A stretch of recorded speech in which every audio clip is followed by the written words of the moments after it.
Ladies and gentlemen, we are here for, dare I say, the biggest superhero film this year, Superman 2025. This is our official non-spoiler movie review. I've got the whole panel here today. All four of us are going to give you our undivided thoughts on this film. So what's going on, gang? What is up? It would Let's take somebody to like Michael to dance with a Superman. No. let's go ahead and get right into it. Like, going into this film, were you guys anticipating this being something that, at the very least, because it's James Gunn, that is going to be entertaining? Did you guys think it could possibly lean left or right? What were you guys anticipating going into the film ahead of time? I'll let you go ahead first, Jorge. I thought you can have any kind of expectation, right? I've called it quits on trailers, to be brutally honest. So I had no idea what I was getting myself into from the jump. But no, this blew me away. I James Gunn and his style and what he brings. And if you are remotely a fan of his, and if you are a fan of Superman, like he won't disappoint you. Let's put it that way. Every every scene in this movie was just done so well. And every aspect of this movie, I thought super exceeded anything that I was looking for. You name it, and it excelled in it. Sound quality, shots, story, villain for once is actually a true villain and not one that dies at the end of every movie like all the other Marvel movies does it. So like this is what superhero movies should be like, and I'll leave it at that to let other people chat. No, that's fair enough. Lucas, going into the film, what were you kind of anticipating versus what you got? Probably the same. Not the same as Jorge, but the same exact thing that I got out the movie I was expecting, which is a James Gunn movie.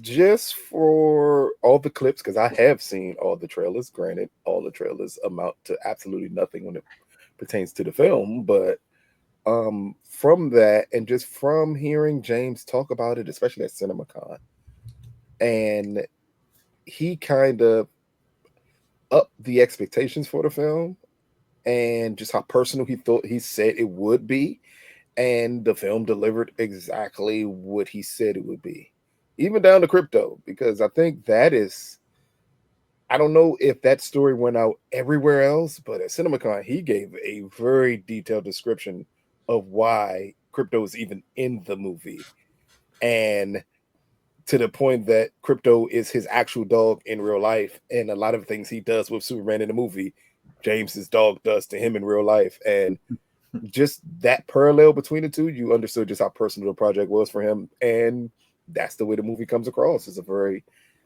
personal love story to the character of Superman. Yeah, no, I can definitely feel that. We'll get into it in a little second. About Mike, what was your expectation going in versus what you got? My expectations with this film, honestly, I won't say what's to the floor. It's more of I'm hopefully optimistic.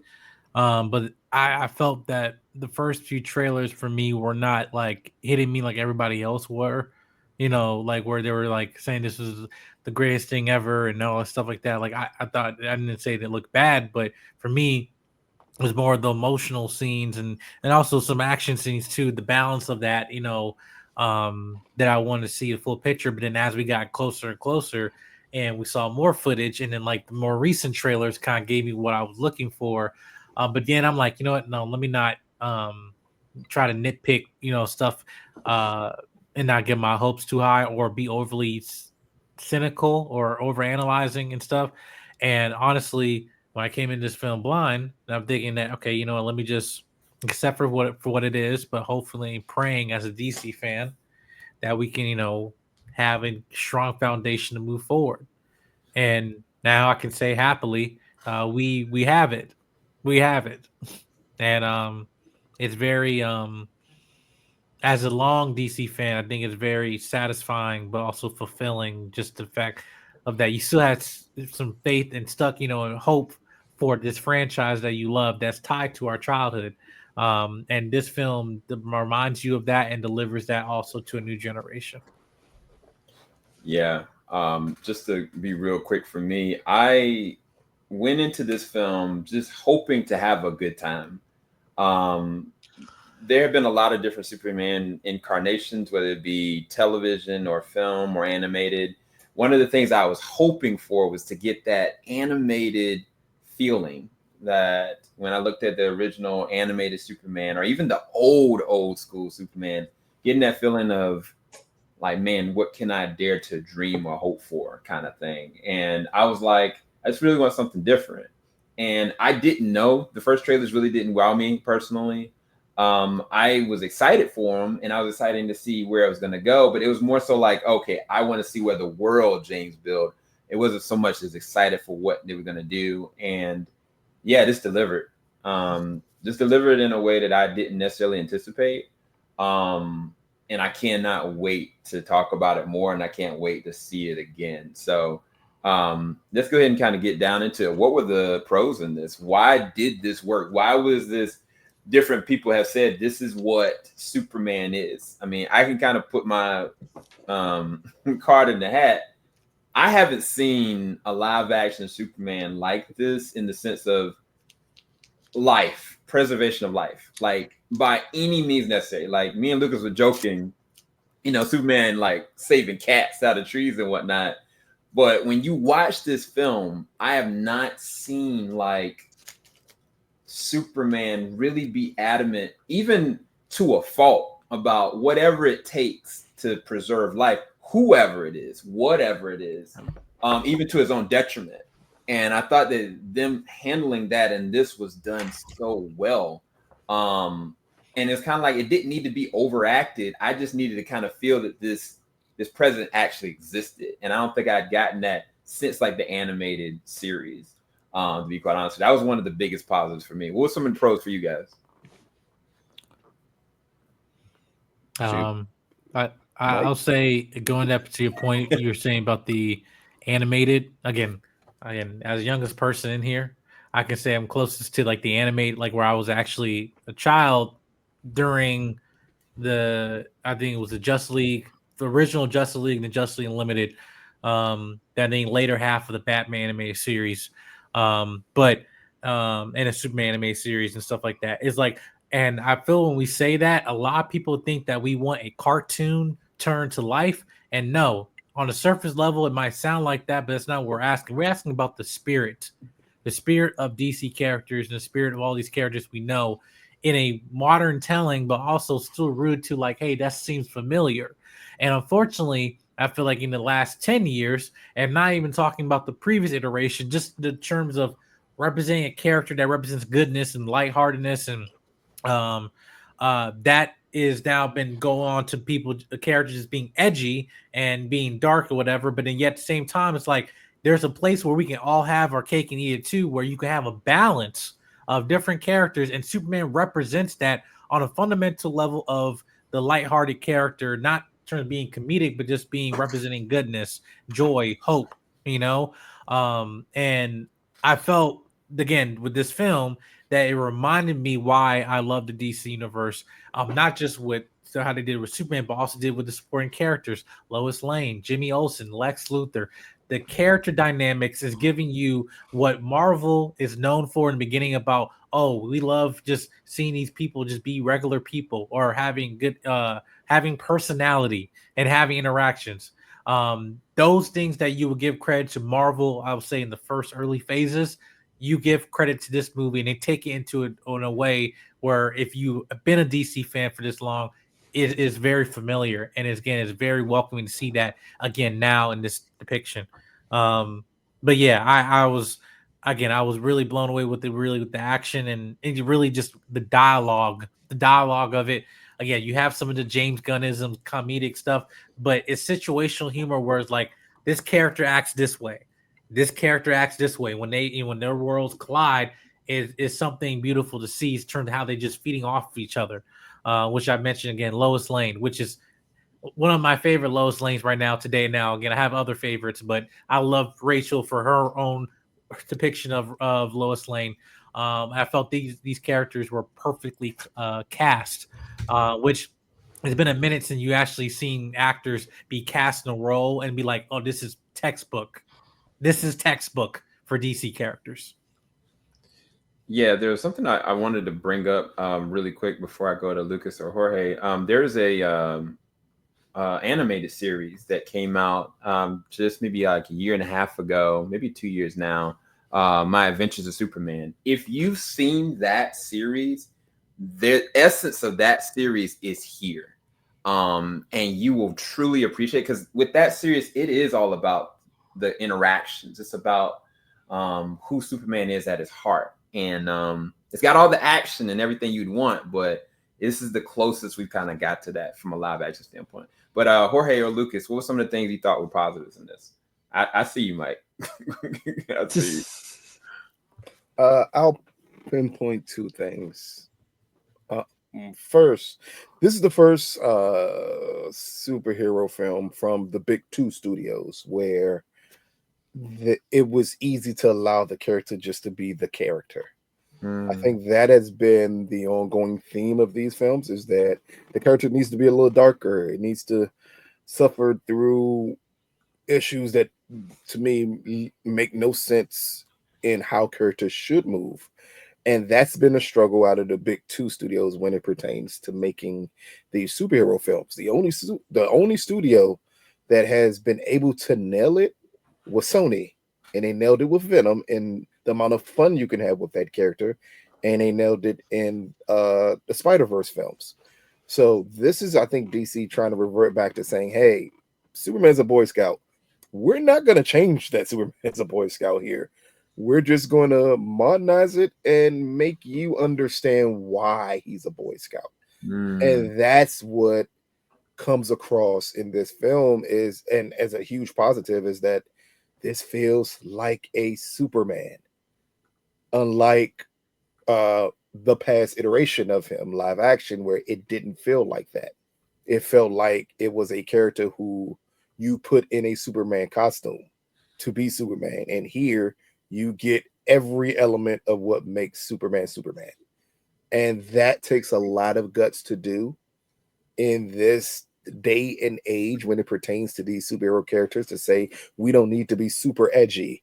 We're going to give you the Boy Scout, and we're going to believe an audience will thoroughly enjoy this type of character. So that's the biggest positive and takeaway from this film, is that you get a Superman movie, which, I mean, to me, we haven't had one come close since Superman Returns.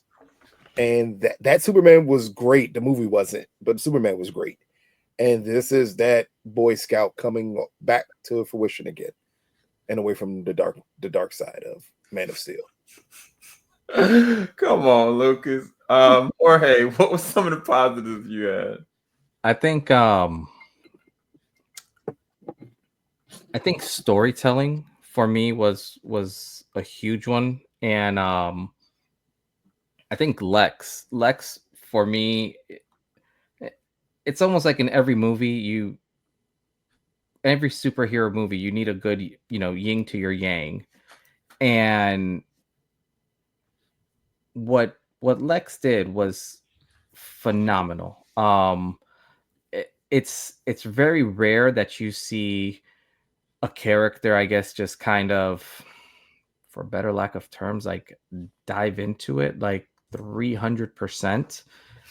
You felt every little bit of his annoyance at all times. Like you also saw how powerful he is. Like I think that's one of the things that Marvel has kind of struggled with in the past here, especially in the past few, God knows how many movies. But for me, the amount of screen time that you give, Lex and all of this is pretty remarkable when you start thinking about how he's able to how a villain should truly understand his enemy. And this dude like had it down to a science where you almost see the obsession in it. You know, I think that's one thing when you look at it, like all of our, or at least for me, all of my favorite kind of like DC or Marvel one, you know, movies, it's really the villain who plays up the role, you know. When you look at the Dark Knight, like the Joker played as big as a role as Batman and was so captivating. And I think that's what you're creating here is you finally have a bad guy who is menacing and has he's almost the Bruce Wayne of you know, like he has all the money, he has all the brains, power, everything you can imagine. And in his mind, he's justifying a lot of these things, but you see so much depth in his character that it allows him and Superman to actually be on par, I guess you would almost call it.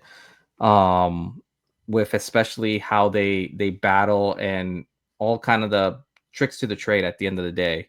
But no, I think character wise, Lex, you know, stole the show for me. And yeah, and this just had, there's just so much good stuff from this movie. I mean, you can, soundtrack of this was phenomenal. Yeah, like there's so much to pick apart from this of what was good. Yeah, I mean, dude, me and Lucas were talking back and forth, and we realized how unhinged Nicholas Holt's performance as Lex was.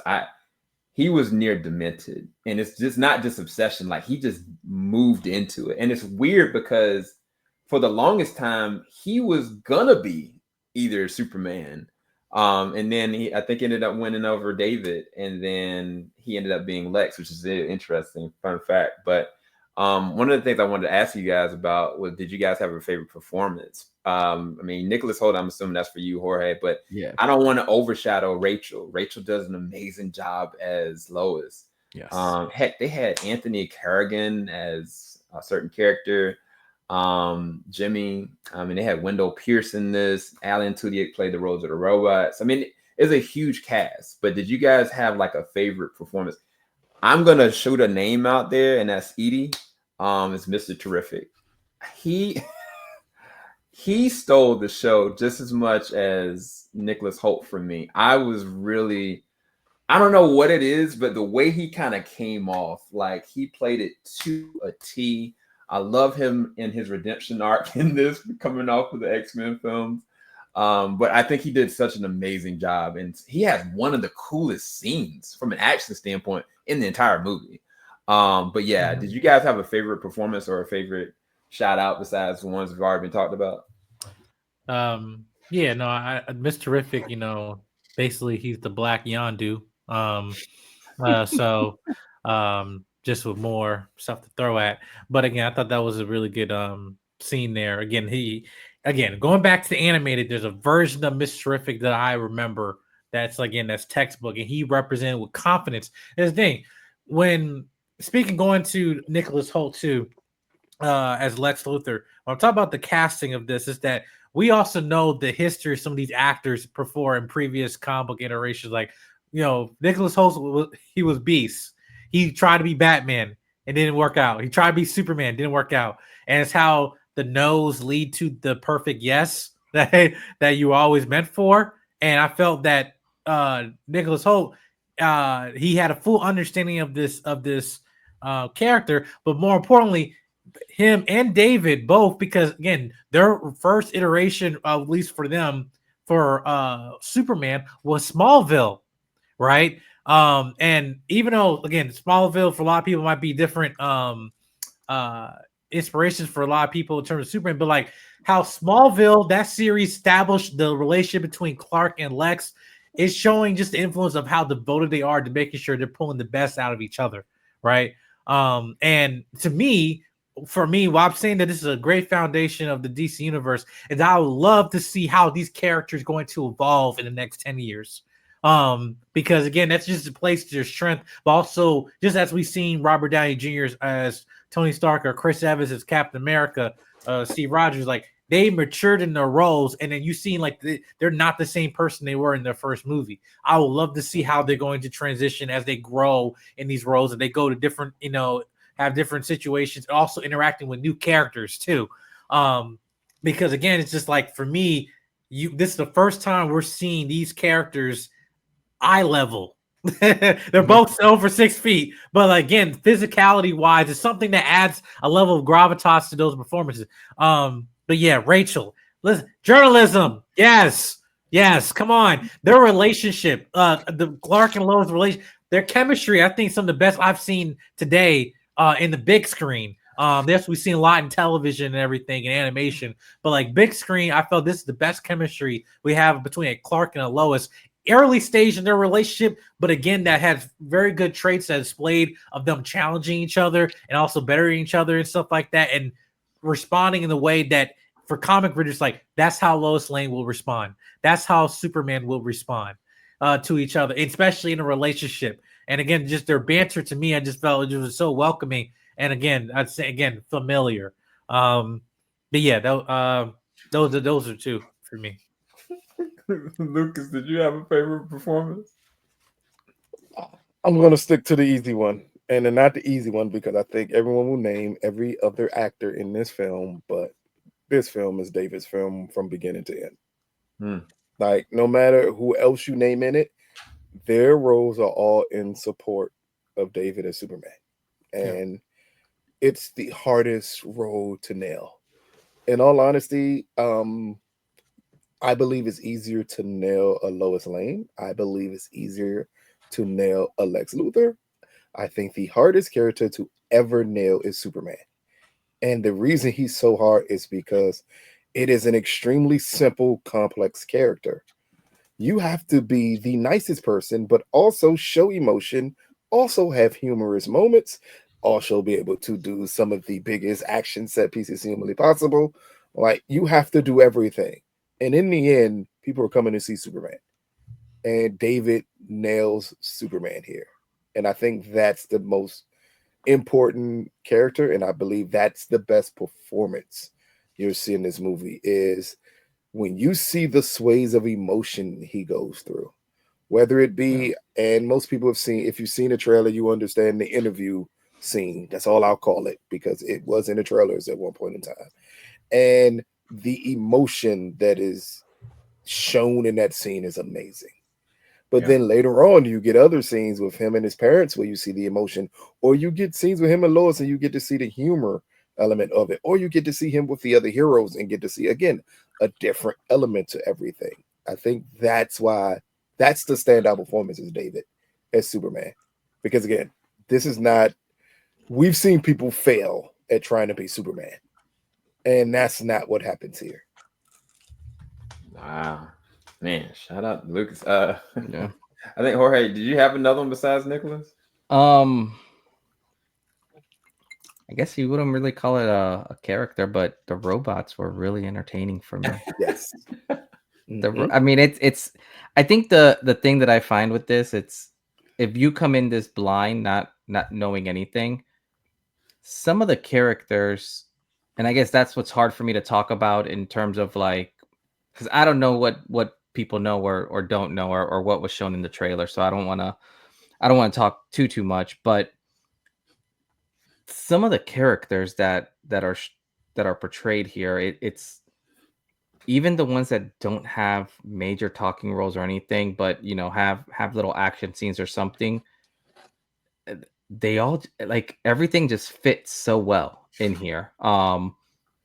Even to the point like Lex has one of his henchmen, I guess it's almost like his right hand man, and the way he just portrayed himself and just kind of carried like it's just this movie just this kind of shows you what happens when you don't rush things and you kind of take your time in doing it right, because like I think character development wise, like this is how it should be done.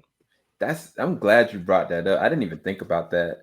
most times henchmen in most of these superhero trope movies are stupid, cringy. They're second thought, they're afterthought. Like you use them for comedic relief. The henchmen, the people that worked underneath Lex, they weren't no joke. They were no nonsense. A lot of times, sometimes they're the way that they reacted to certain things is way us as the audience are also reacting as well. And I don't think we've gotten anything like that in a while. They basically raised the intensity of those scenes, which was neat, because if you look at a lot of the fight scenes, and instead of paying attention to Lex, which is very hard not to do, but if you start looking at kind of what's around him, and you kind of see them almost hyping him up, and you know, like halfway through a fight, seeing them like high-fiving each other or like high-fiving Lex, like it's you literally.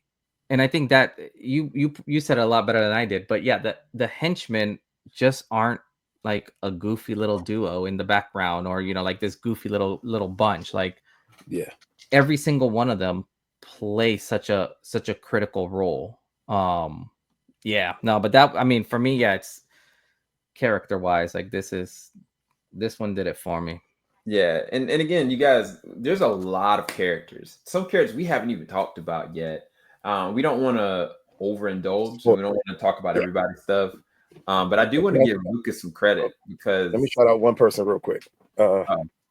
And I'm only shouting this character out because it's a chance you're going to watch this movie and you're not going to understand the timing that this character has. And the only reason I'm bringing him up, most people will never even notice this character. And that's he played by Terrence Roseman in the film.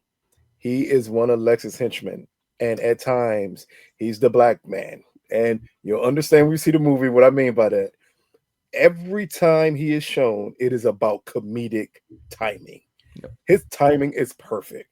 It is a scene, and this is not a spoiler, where something tragic happens, and everybody has to leave the area, and all he says is, "Okay, everybody, don't forget safety. Line up and leave accordingly." And it's hilarious that someone would even think of putting a line like that in this film. But he has so many moments when we get to see the henchmen. Again, it's just a dedication that the henchmen aren't just henchmen. Like, that's a henchman I would want to know, like, okay, how the hell did you get that position? And like, what's the story behind that type of character? And I think that's important to this type of film, that you can pull a minuscule character, because it's a chance people are going to see this movie and never even notice him. Yeah, but I noticed him enough where I was like, "Oh, that is an amazing type of character to put in this film." And also, to your shader picture, pay attention to the comic names, because like I've recently rewatched all the Superman movies, so it's just like the Easter eggs of just characters' names. And but not as a shoehorn, like, hey, this is this person's name. I didn't catch on to his name until like the third act of the movie. Like, oh, that's it. And it's like, but then it's like Lex Luthor's henchman from the first Superman movie, like, right? But it wasn't stupid. Like, you know, like it's in my head. Now, there's one character that plays an archetype. Forgot the girl's name. But again, it's the balance of these characters. It's like, yeah, they fit this role, this character, but again, the timing of it and how they're interacting with other characters, where like they're not trying to have a joke off, like they're trying to, you know, top each other off. It's like, no, this is just situational humor, and this in this time, and it is realistic in moments. So it's just like, that's what I love about it. But yeah, go ahead. Yeah, no, I wanted to give Lucas some credit, because I didn't think about this, but when I was watching the scene play out, it started off so cool and funny, and then I started to realize, I was like, dang it, David is Superman. You literally feel it and see it. It's so uncanny, because it's kind of like, it's not just from a physicality standpoint, he looks like Superman. He feels like Superman in this. There's a certain naivete about how Superman talks about people and life and conditions, and this whole entire dialogue and this whole entire physical reaction that he has with this conversation, it is the driving force that made me realize he's not trying to be Superman. He is Superman. So I will give Lucas credit because that was the moment that I realized, like, oh dang it, man, this man is Superman. I can't. It's the mask that we always talk about when it pertains to Superman, is that Clark Kent is the mask. So if Clark Kent is the mask, when he's normally talking, he is Superman. And that's hard to wrap your head around. But I have to give credit to one thing, then we'll go to the next thing real quick, which is I believe a lot of that is pulled from the adventures of Superman and Lois and what Tyler was able to do with Superman. Because it was times when they were at home and you heard him talk and you saw his posture and you was like, that's Superman.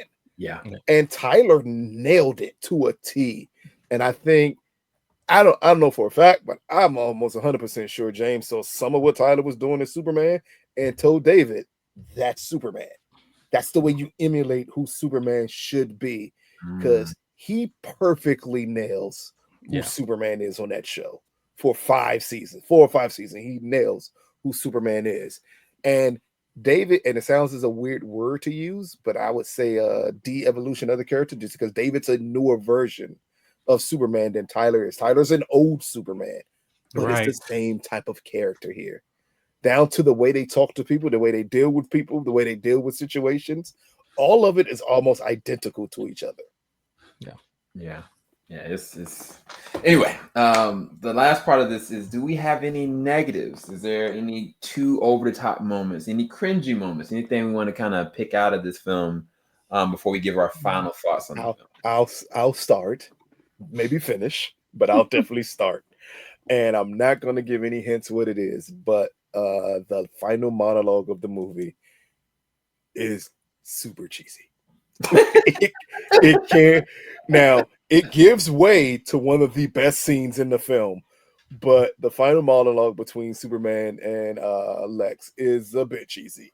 And I can see how that could possibly make people like, ugh, like that was unnecessary, because it did feel that way, kind of, but it kind of felt that way the same way if you all remember Wonder Woman and that final monologue between her and the god at the end of the movie, and you was like, yeah, I didn't need that. I was good. Didn't need that at all. That's how it felt with that final monologue, a little bit between Lex and Superman, way more on Superman's end of his monologue than on Lex's end. But it was really, really cheesy. But then it leads way to one of the best scenes in the movie, so you just got to go along with it. That's not a real negative, because in all honesty, it's just a nitpick of a situation where you're like, yeah, that I didn't need that at all. You know what? Just because Lucas did that. Yeah, like that in conversation between her and Ares was so bad. And you're like, oh, come on, why y'all having gal talk? Y'all know she can't really act. She don't need to talk. Like, it was, she was amazing in that movie. And I'll say what I was about to say for the final thoughts of the film. But go ahead. Anybody else? Jorge, did you have any negatives or any nitpicks? Nah, not really. I think and it wasn't until after, the movie was done that I guess there's a character, I believe, called what's her name? The engineer? Is that her name? The engineer. Yes. Yes, engineer. So I guess she was originally in the comic book, she was supposed to be Brazilian or something like that, but she clearly was speaking perfect Spanish. So that one if I had to be nitpicky about something, there we go. They dropped the Portuguese and added the Spanish, which I was still fine with. But no, yeah, that's probably would be, yeah. I really have no negatives on this film. I was thoroughly entertained. I think the actress takes offense to that, Jorge. Mike, did you have any negatives or nitpicks? Yeah, to Lucas's point, there's certain dialogue that, like, I could tell that people are gonna chew this up like this is cheesy and corny. But in my head, I'm like, no, it's comics. Because there's moments mid-fight. I'm going back to the animated, series. It's like where I'm talking about the Superman animated series. He's fighting, and yet he did have some one-liners there. you know, and then but like that's the character, right? But then it's like, oh yeah, I don't want to hurt you, or you know, whatever. But then at the end of like the of like a resolving a conflict, he give a speech like, why'd you save me? Well, XYZ and this and that, and you know, everybody's worth saving, and blah blah blah, and you know, and for a brighter tomorrow, save one person and save the next person, you know, but like stuff like that. But for me, I was like, that's fine. Now, could it moments that they could have gone overhanded? Sure. Then to that scene, Lucas talking about like, yeah, but the way they kind of built it up, like there was a lot of, and I think this is for context later, just again of constructive criticism, is that when no dialogue was said, there was a lot being said. In certain moments, particularly with Lex and Superman, like moments that they were seeing, they were just looking at each other, which was saying a whole lot. When you're resolving the third act of the film, is like this is the same look that Optimus Prime gave the Megatron in Transformers 1. Like, hey, we started this rivalry, and you know, here's for many years. Because how dare you compare any form of dialogue in this movie to Transformers? I'm talking about unspoken dialogue. Unspoken dialogue. But yeah, I also the suit. So there are certain moments in CGI that makes the suit look actually a lot better, and some scenes are like, yeah, okay, could they done a different material? Yeah. Will they be a different suit in the future? Yes, of course. But I think over time they got to make the suit a little bit more fitting in certain scenes and stuff like that. I felt again it wasn't, but it didn't bother me. It's more of like, if it's again, it's a nitpick for me, because not with the logo, it's not even with the collar neck or anything. It really just that how it's fitting him. And also a little bit, maybe just a redesign of the trunks, not to throw the trunks away, but just a redesign of it. But aside from that, just minor tweaks that make it look more cleaner. But I'm saying it's a nitpick. It's not a nitpick. It didn't bother me, but it's something I'm like, hey, if it was me, I would have changed it up a little bit. And we'll see. Music. Fantastic. I was very scared they were going to go. You were about to say that was a nitpick, and I was like, I was about to question. No. Here's the thing. Because my nitpick was with the trailers is that I think it was going to be the John Williams theme, and I was like, wait, are you going to actually have an original theme here and not some like guitar version of this? And parts of it were like that, but it was a balance of new. So I would say I was a nitpick. I was I was expecting, but eventually it grew on me. But yeah. So it wasn't. I'm about to confuse me there for a second. I'm about to say the music. Are you kidding me? Yeah, if I had to do a nitpick, it's gonna be really short. It's just the beginning. The very beginning, man, something's happening to Superman. I had an issue with it. But I understood by the end of the movie, I understood why it was happening. I can't speak about why because I don't want to spoil it. Are you talking about the scene that's literally in the first trailer that everyone saw? Yes. It has 180 million views on it. I think everyone knows what you're talking about. If you're talking about the sun element, and he dogging out Superman, and my man's hurting and struggling, and the dog's being a dog, to be fair. Like the dog, I'm about to say unequivocally is a dog the whole entire movie. He's not a trained dog. He's a dog. Yeah. But again, that's just my nitpick, because I was like, I don't want to see Superman like that in the beginning. But by the end of the movie, I truly understood why. And I think Jorge said it, like every character that David interacts with, every character that Superman interacts with, there's an evolution to all of them. And I mean, I think the film in and of itself, from a cinematography standpoint, score, acting, and then narration, heck, there's a flashback scene in this film, and they handle it better than most superhero films that I've seen in the past 5 years. And they just do it so subtly. And that's because James understood the assignment. He handled this with a lot of care. And that's why we're going to go ahead and kind of conclude our final thoughts on it. Lucas, what's your final thoughts on this? I walked into this film. Well, if anyone who's listened to a JVS anything, especially as it pertains to that other Superman movie that I think is horrible. And a couple of years ago, I spoke and said that Superman is a character that can no longer be on the big screen. I was a firm believer that this character had to be on a small screen. I believe that time had passed by because I thought it would be too hard to make a modern version of Superman for the big screen that audiences would like. So I said, he's on TV and he needs to always stay on television. And now you get to see what happens when a director who knows the character, who loves the character, can put their own spin on it and who wants that character to still have the essence of who that character is, what they can do with a project. So I've took a complete 180 on my thoughts about Superman. Yeah. This is quite possibly the best DC film, I want to say possibly since Wonder Woman.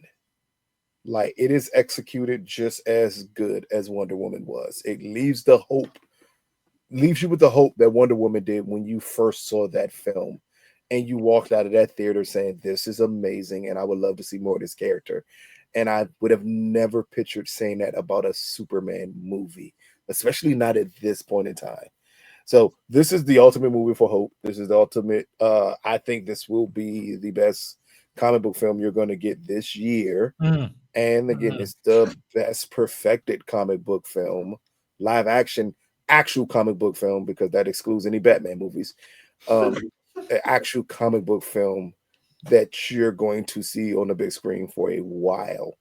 And that's just because you finally got a director who decided, hey, if I take time with this character, I think I can mature it enough where a modern audience can really, really like it. And I mean, James, at this point, I would say, the Guardians series is the best product Marvel's ever produced. And for him now to produce a great Superman film makes perfectly good sense. Lucas, real quick, before you give your rating, do you think this is James's best superhero film he's done? No. Or we still say Guardians 1? Guardians of the Galaxy 1 is okay. Perfect to me. Absolutely perfect. And Superman's not far behind that. But that movie is almost untouchable to me. Yeah. I mean, Guardians 2 is not that good, and Guardians 3, I have mixed thoughts about it, but I understood the point of it. But Guardians 1 is almost perfection to me. And Superman is right below that. And I think it could climb up as time goes on, but I think it's too quick to say a movie's that good and you've only seen it once. Yeah. Like, I think you need repeat viewing of certain things to understand just how great a film is over time. So right now, I would say Guardians is number 1. Superman is right under it. So my score for Superman would be, what do I know? I do numbers. Like a 9 out of 10. 9.5 out of 10. It's in that area. Or an A if you're looking for a grade when I put on a Rotten Tomato. An A. There you go. Dang, that actually got me shook. I don't know how I feel about that. I had a second for that. Jorge, final thoughts on the film. I think this is one of the first films that, for me, superhero films that kind of gave me the excitement that like a Guardians gave me coming out of the theater. I would put it, as like this was just fun. Like it was a good time. I think watching and this is gonna sound like the human side of Superman was so true to form. Like anyone who has a dog knows, like when the dog scene happens, just kind of how a normal dog owner would react, and being able to see that and just see kind of like David just was able to portray Superman in such a perfect way. I really don't know. I guess in modern time, if we'll see anyone portray, Superman as well as he did. I think overall, if I had to grade this one, I mean, from a superhero point of view, like this is a 10 out of 10. Like you'll go in it and you will have a blast. I think this is one of those few movies that it's not an origin story, which I appreciated because at the end of the day, we all kind of know who Superman is. I think the way that this movie starts, you get placed into the timeline very quickly of where you're at. And one of the things that I truly enjoyed is it gave you a quick synopsis of, at the end of the day, what's going on in this world. And yeah, like this was just trying to think of something that didn't go well in this movie is hard to do for me. Yeah. I'm super excited to see where James goes with this story and everything else he's doing with DC.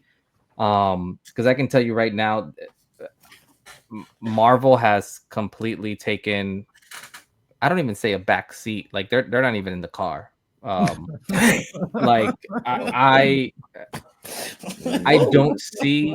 Well, no, I mean I don't see how Marvel can respond to this, and that's just the cold hard truth, like that.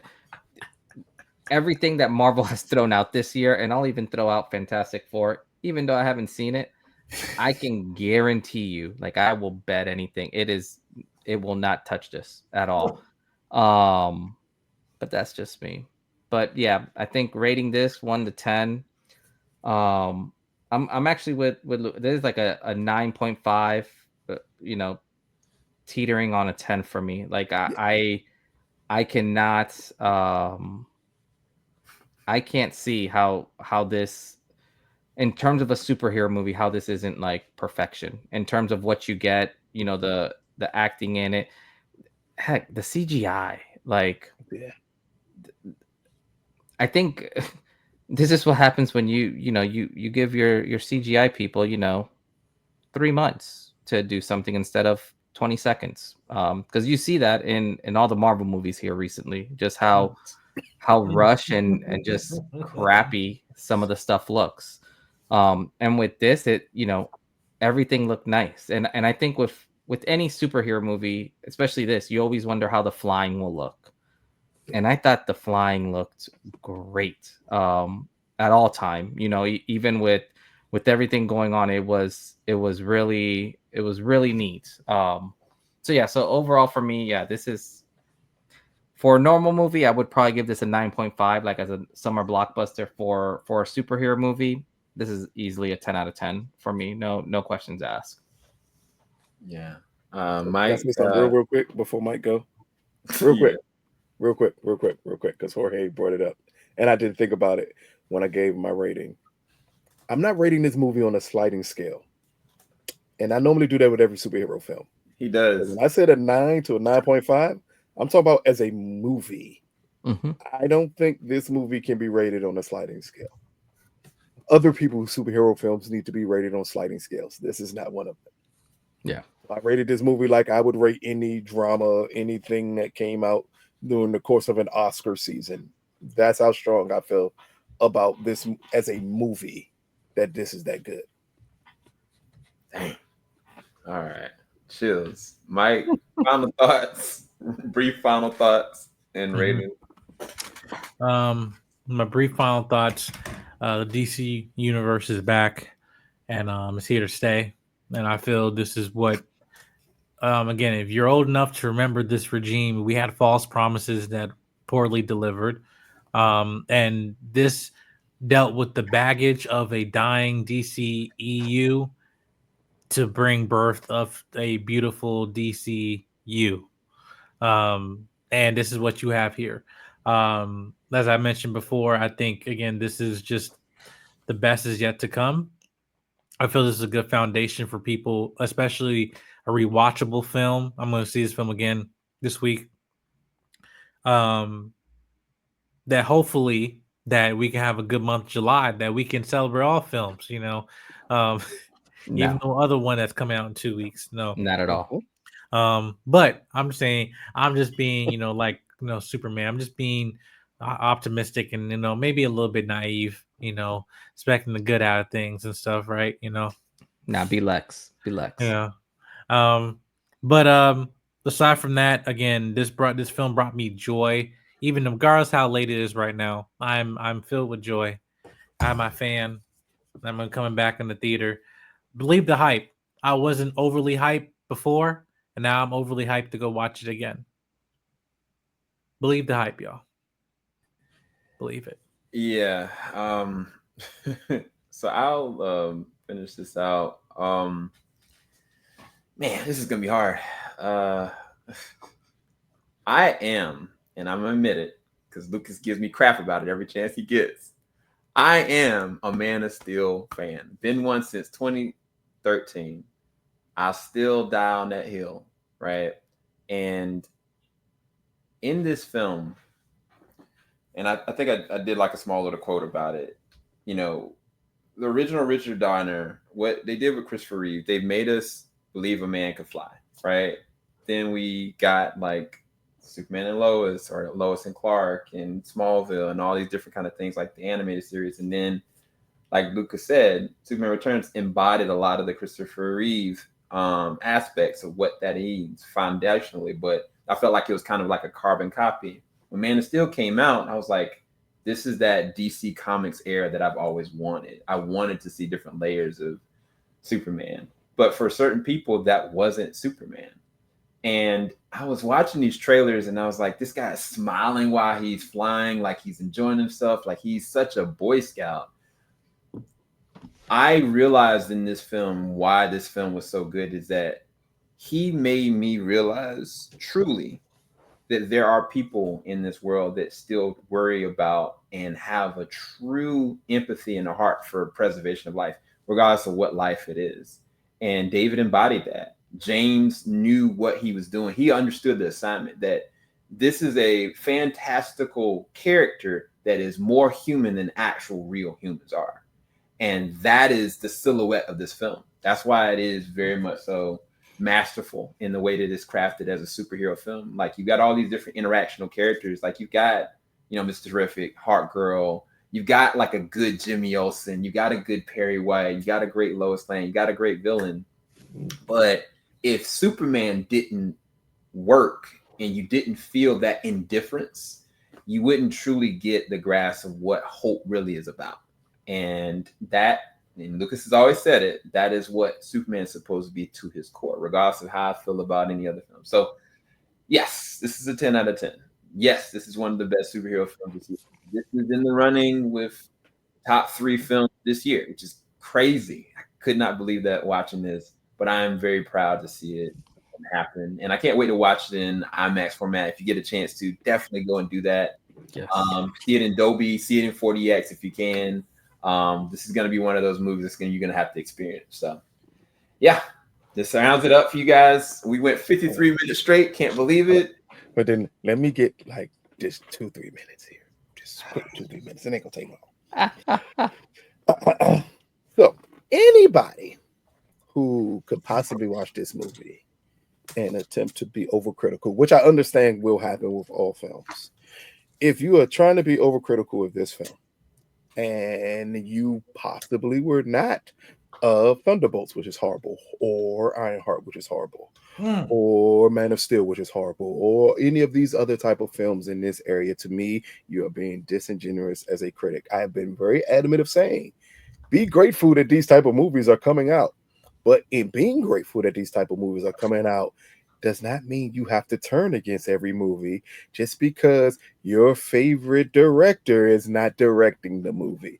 So all of you Snyder people who have decided that you want to review bomb this film because God Snyder didn't direct it, or because your depressing ass Superman is no longer present in this world, you're stupid. Get over it. The world moved on from your horrible movies, and now you actually get a good Superman movie. It's time to accept that. for my Marvel people who feel that this could be like the nail in hurting Marvel's coffin. I hate to inform you of this. Y'all ain't had a good movie in 7 years. Ain't no nail needed. Your universe has been horrible. But that's not to say that Fantastic Four cannot be good, because that is a hope out there, hoping that that'd be good. Or we're going to get nothing but X-Men and Spider-Man movies because no other character works in your universe. But it's time to just accept that, hey, DC has righted the course. It's time for these other people to write their course, whether it be Sony, who needs to understand this. Because Venom makes us laugh does not mean we need a Carnage movie, a Venom movie, another Alien movie, a Madam Web movie where the chick has no action scenes in it. We don't need any of that at this point. What you need is to do exactly what James did here and what he's given a mandate to DC to do, which is take your time making these movies. If the script ain't done, ain't no reason for you to yell action on a film. That's what has me terrified with Fantastic Four. You all went into production in that movie without a finished script. We have to hope Pedro can save you, because that's the only thing left out here as hope for Marvel at this point. But we need to get back to the point where you treat these movies not as blockbusters, but as actual movies.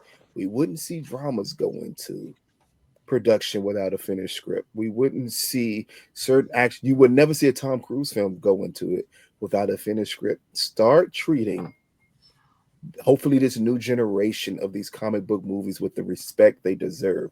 These are characters that need to be respected, whether it be Batman. We literally waited 6 years for a sequel to Batman. We're finally about to get one. Whether it be Superman, whether it be Spider-Man, whether it be the X-Men, whether it even be the Fantastic Four, these characters deserve the movie makers' respect, not the audience, the movie makers. Because goddamn it, if y'all ain't behind the scenes acting like you care about these characters, how the hell is your audience going to care about these characters? This is a sign for everybody to slow down. The audiences will still be there as long as you give them the product. But if you keep on pumping them out like M&Ms, and then you get mad when a movie like the Thunderbolts loses money, or Ironheart doesn't get an audience, or Daredevil doesn't get an audience, or no matter what Zack Snyder does, it doesn't get an audience, that's your fault. It's time to slow down. It's time to give the audiences who have been dedicated for 30 plus years now to you all with these comic book films, movies worth seeing. Yep. That's it. Give the movies worth seeing. It ain't a hard axe here. Just give us something worth seeing. If it takes y'all 7 years to make a Blade movie because it's going to be a perfect Blade movie, that's perfectly fine. But you don't have to rush it. Niggas will still be here. They're just waiting for you to give them good product. That's all it is. That's all we're asking for. Good products at this point. So can we all step your game up? Can we all unanimously say now James is, for the first two projects for DC Studios, 2 for 2 with Creature Commandos and now 3 for 3. 3 for 3. Yeah. Wait, Penguin? Are you forgetting Peacemaker is part of this universe? Yeah. Well, Peacemaker 2 is already, season 2 is already done. And that's going to bleed over from Superman. Yeah. But we haven't seen it yet, so it just I saw an amazing trailer for Peacemaker season 2 that told me everything I needed to know. Which tells me, like, okay, James understands the characters that he's working with, and this is my hope for Marvel. And in all honesty, I'm not one of those people that believe that all hope is gone. I believe Kevin Feige may need to step aside, and let other people step in, possibly Ryan, who's as hot as fish grease right now. If you let Ryan Coogler run MCU for a while, I think you'll get much better movies than you'll ever get from Kevin Feige at this point. But you need someone who's willing to slow down production and say, hey, we actually need to worry and focus on characters that make sense. It ain't enough just to spend time on projects. Why the hell do we have an Ironheart series? Who said anything that would be a good idea? Yeah. Like, paycheck. I think it just needs to go back to quality over quantity. That's the most important thing. Because Warner Brothers had to go broke for them to realize that quality was more important than quantity. And look at the year that they produced because of it. Who would have told you that a studio going into the summer would have Sinners, Final Destination, F1, and Superman. That's a hell of a streak to be on in movie production. Yeah. And in turn, you get Lilo and Stitch. Yeah. And Elio. We're gonna go, you guys. We've gone an hour long. I want to comment on more, and this just tells you the levels of this film and what it's actually achieved. I do disagree with Mike on something about the suit because Superman's mom made it, dude. You can't be ragging on this suit. But anywho, we're gonna go. Thank you guys so much for watching our detailed non-spoiler review. If you guys want us to talk more about this in a smaller capacity, but with more spoilers, let us know. Maybe we'll go back and do a podcast on it with a little bit more people to go back and stuff. But thank you guys so much for watching. We'll talk to you guys soon. Peace, people. I don't know how to get out of this. They've changed everything. All right, we're gone for real. Filing out the top of the I can see the skyline, 50 mile radius on my timeline. Ain't nothing on my